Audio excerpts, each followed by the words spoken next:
Сметководството да ги следи глобалните трендови и да се дигитализира. На втората регионална конференција од Институтот на сметководители велат дека овој процес мора да биде пропратен со нов софтвер во државните институции, каде што се доставуваат извештаите.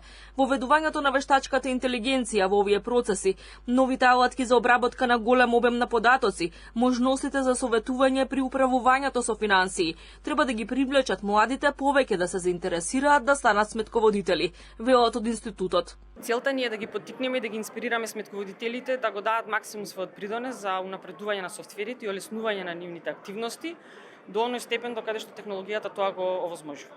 До 35 години скоро имаме веќе над 35% од членството и тоа ни е целта. Имаме негде над 6.500 членови во институтот кои што се лиценцирани. А за тоа е целта денеска и тука се студентите од економскиот факултет од катедрата за сметководство и ревизија и насоката е малце да ги поттикнеме и да им кажеме дека има перспектива. Инаку институтот се соочи и со обвинување од страна на дел од сметководителите кои критикуваат дека неосновано им биле одземени лиценци, дека се фаворизирале одредени консултантски куќи за вршење обуки, дека поскапувала членарината, при тоа без подобрување на услугите што ги добиваат. Од институтот велат дека сите постапки биле согласно законските регулативи. И ние постапивме согласно законските надлежности и обврски кои ги имаме.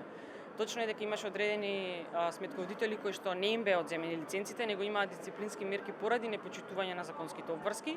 Меѓутоа, сепак интересот на државата е да излезе во пресред на стопанството и нормално се донесува законски измени кои што ние и како ги спроведовме. Дел од сметководителите има и протест во февруари пред Министерството за финансии на кој се појави и министерката. Таа тогаш рече дека остварила средба со двете страни. Дури 3000 сметководители беа времено избришени од регистарот поради тоа што не можеа да ги потпишуваат годишните сметки за 2024 година. Експресно беа донесени измени на Законот за вршење сметководствени работи, со кои овластените сметководители на кои им е изречена дисциплинска мерка од институтот за времено бришење од регистрите поради неисполнета обврска за континуирано професионално усовршување, може да продолжат да вршат сметководствени работи, а неисполнетите часови за обуки да ги завршат до крајот на 2026 година.